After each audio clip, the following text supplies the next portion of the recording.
Fala, leitores da Bíblia, graça e paz, muito bom dia, boa tarde, boa noite. Hoje a gente vai ler 1 Samuel, capítulo 5 e 6, o Salmo 128 e Romanos 5. Aqui atualizando a planilha, a gente vê que ficou um buraco aqui em cima, né? Lemos um capítulo apenas durante alguns dias, mas são ajustes aí necessários, né? Se Deus quiser, conseguiremos chegar até o final do ano. Vamos orar? Senhor nosso Deus, pedimos a tua bênção mais uma vez na leitura que vamos fazer, que o Senhor traga luz aos nossos pensamentos, nossas ideias, ao nosso coração. Oramos em nome do Senhor Jesus. Amém. 1 Samuel, capítulo 5, a arca no templo de Dagon. Lembrando que os filisteus venceram os israelitas e tomaram a arca. Os filisteus tomaram a arca de Deus e a levaram para Ebenezer, de Ebenezer para Asdod. Os filisteus tomaram a arca de Deus e a colocaram no templo de Dagon, ao lado da imagem de Dagon.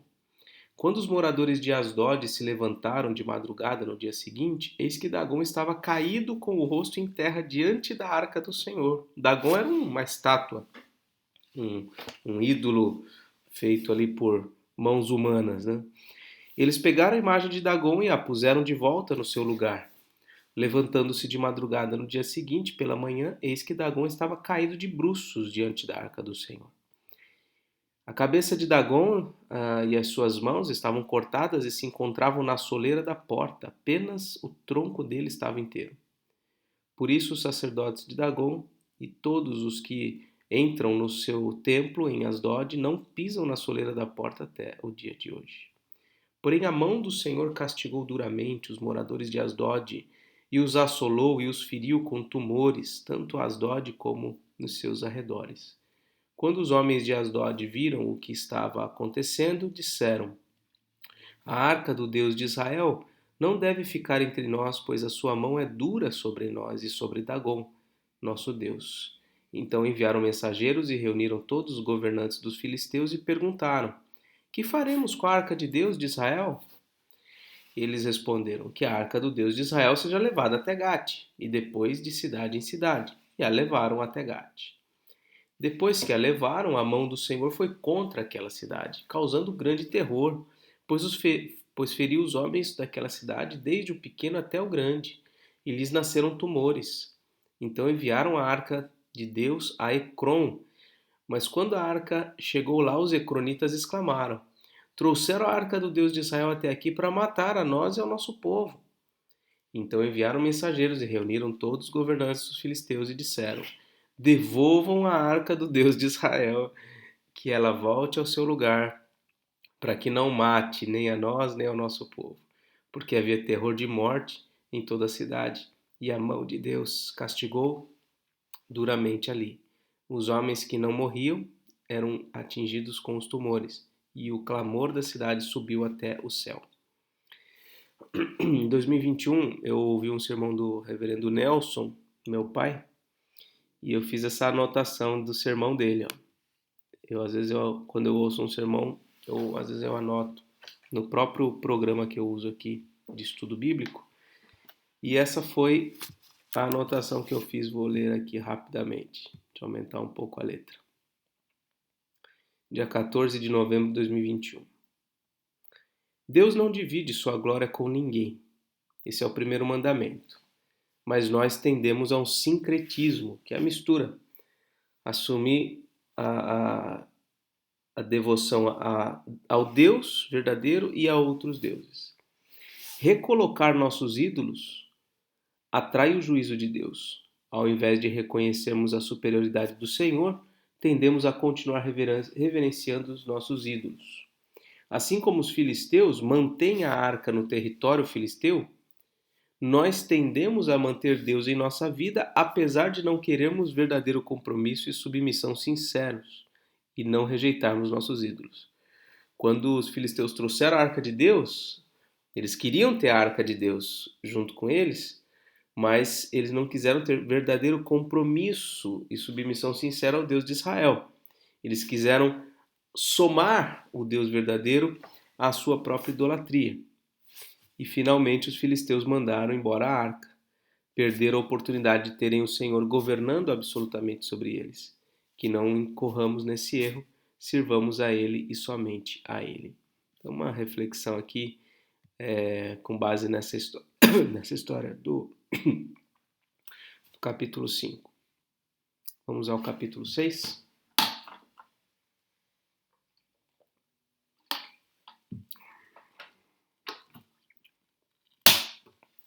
A arca do Senhor esteve 7 meses na terra dos filisteus. Eles chamaram os sacerdotes e os adivinhos e perguntaram: que faremos com a arca do Senhor? Digam-nos como a devolveremos para o seu lugar. Eles responderam: se devolverem a arca do Deus de Israel, não a mandem vazia, mas enviem a ele uma oferta pela culpa. Então vocês serão curados e saberão, porque a mão dele continua pesando sobre vocês. Então os filisteus perguntaram: que oferta pela culpa devemos mandar? Os sacerdotes e adivinhos responderam: mandem 5 tumores de ouro e 5 ratos de ouro, segundo o número dos governantes dos filisteus, porque a praga é uma e a mesma sobre todos vocês e sobre todos os seus governantes. Façam imitações dos tumores e dos ratos que andam destruindo a terra e deem glória ao Deus de Israel. Assim ele talvez alivie a sua mão de cima de vocês e do Deus e da terra de vocês. Por que vocês endureceriam o coração como os egípcios e Faraó fizeram? Não é verdade que depois que Deus os maltratou, eles deixaram os israelitas sair e eles foram embora? Ainda lembram do episódio do Egito, né? Agora, pois, façam um carro novo. Arranjem 2 vacas com crias, sobre as quais nunca foi colocado jugo, e amarrem as 2 ao carro. Quanto aos bezerros, levem-nos para casa. Então peguem a arca do Senhor e a ponham sobre o carro, e num cofre, ao lado dele, ponham as figuras de ouro que vocês vão lhe enviar como oferta pela culpa. Depois deixem o carro ir. Fiquem observando. Se ele subir pelo caminho de Bet-Semes, que leva ao seu território, então foi o Deus de Israel que nos fez este grande mal. Mas se não, saberemos que não foi a sua mão que nos atingiu e que isso nos aconteceu por acaso.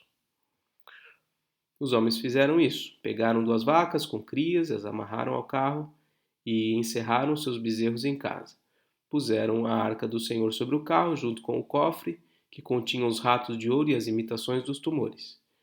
As vacas se encaminharam diretamente para Bet-Semes e andando e berrando, seguiam sempre por esse mesmo caminho, sem se desviarem nem para a direita nem para a esquerda. Os governantes dos filisteus foram atrás delas, até a fronteira com Bet-Semes. O povo de Bet-Semes andava fazendo colheita do trigo no vale. Quando levantaram os olhos, viram a arca e ficaram muito contentes. O carro veio até o campo de Josué, o Bet-Semita, e parou ali, onde havia uma grande pedra. Eles cortaram a madeira do carro em pedaços e ofereceram as vacas ao Senhor em holocausto. Os levitas desceram a arca do Senhor e também o cofre que estava junto a ela, em que estavam os objetos de ouro, e os puseram sobre a grande pedra. No mesmo dia, os homens de Bet-Semes ofereceram holocaustos e sacrifícios ao Senhor. Os 5 governantes dos filisteus viram aquilo e voltaram para Ecrom no mesmo dia. Estes são os tumores de ouro que os filisteus enviaram ao Senhor como oferta pela culpa. Um por Asdod, outro por Gaza, outro por Asquelon, outro por Gade e outro por Ecrom. Enviaram também os ratos de ouro, segundo o número de todas as cidades dos filisteus, pertencentes aos 5 governantes, desde as cidades fortificadas até as aldeias campestres. A grande pedra sobre a qual puseram a arca do Senhor está até o dia de hoje, no campo de Josué, o Bet-Semita. O Senhor feriu os homens de Bet-Semes porque olharam para dentro da arca do Senhor. Não era moleza não, a arca era uma coisa importante, viu? O pessoal lá, pessoal de Bet-Semes era o pessoal já de Israel. Eles olharam lá para dentro e foram feridos pelo Senhor, matando 70 deles. Então o povo chorou, porque o Senhor tinha feito tão grande matança entre eles. Os homens de Bet-Semes disseram: quem poderia estar diante do Senhor, este Deus santo, e para onde subirá para que fique longe de nós? Então enviaram mensageiros aos moradores de Kiriat Jearim, dizendo: os filisteus devolveram a arca do Senhor. Venham até aqui e levem a arca com vocês. Esse Deus é santo, santo, santo. E fazer as coisas de Deus sem zelo, sem cuidado, da maneira como bem se entende, não é a melhor forma. Não é definitivamente. Muito bem. Essa história nos lembra que Deus é santo e que Deus não pode ser tratado de qualquer maneira, nós não devemos lidar com as coisas de Deus de qualquer maneira. Vamos ao Salmo 128. Aliás, coincidentemente, nesse último domingo, esse vídeo está indo para o YouTube na quarta, no domingo anterior, convidei o reverendo Edson Tales para pregar na igreja aqui na Oceã, e ele trouxe a mensagem com base no Salmo 128, caso alguém tenha interesse de assistir, tem disponível lá no canal da igreja. Igreja Presbiteriana Oceã, O-C-I-A-N. Cântico de peregrinação, temor de Deus e felicidade no lar. Bem-aventurado aquele que teme ao Senhor e anda nos seus caminhos. Você comerá do fruto do seu trabalho, será feliz e tudo irá bem com você. Sua esposa, no interior de sua casa, será como a videira frutífera. Seus filhos serão como rebentos da oliveira ao redor da sua mesa. Eis como será abençoado o homem que teme o Senhor. Que o Senhor o abençoe desde Sião, para que você veja a prosperidade de Jerusalém durante os dias de sua vida e veja os filhos dos seus filhos. Paz sobre Israel. Um salmo sobre família, um salmo que exalta aqui o padrão bíblico de felicidade, que não é necessariamente prosperidade ou saúde, mas trata-se de temer o Senhor e andar nos seus caminhos. E as principais bênçãos que Deus pode dar aos seus servos que o temem e andam nos seus caminhos é comer do fruto do seu trabalho, é ter uma esposa, ter filhos e pronto. Ter trabalho, ter esposa, ter filhos. Essas são as bênçãos, as maiores bênçãos que Deus pode nos dar. E agora, vamos a Romanos capítulo 5.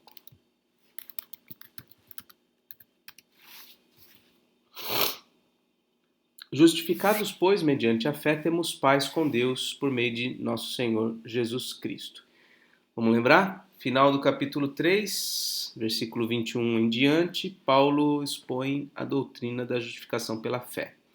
Capítulo 4, ele mostra que a doutrina da justificação pela fé não é nova, mas que está fundamentada no Antigo Testamento, na história de Abraão, inclusive.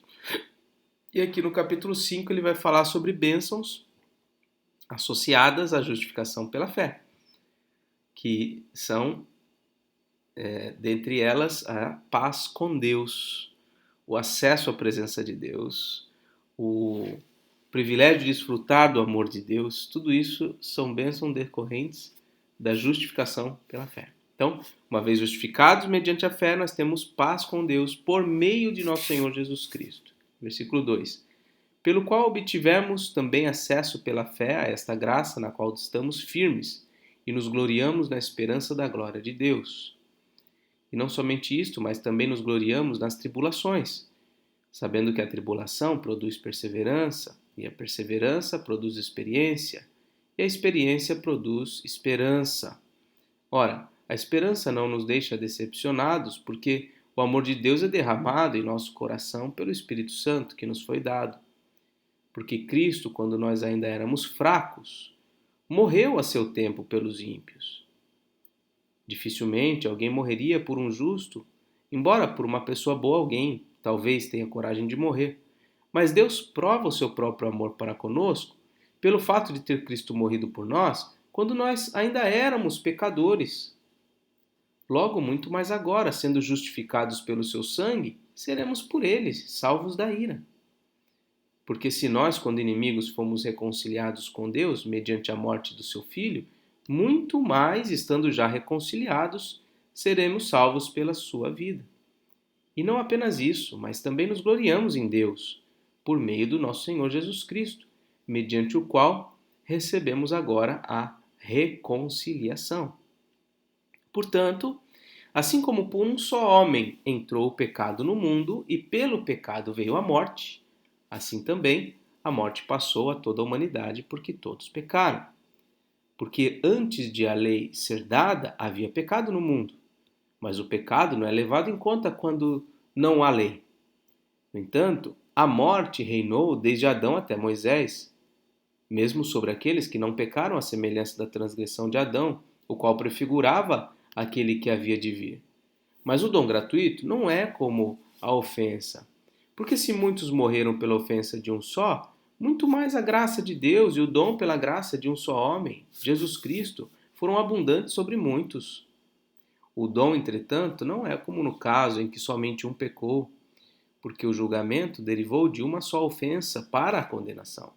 Mas a graça deriva de muitas ofensas para a justificação.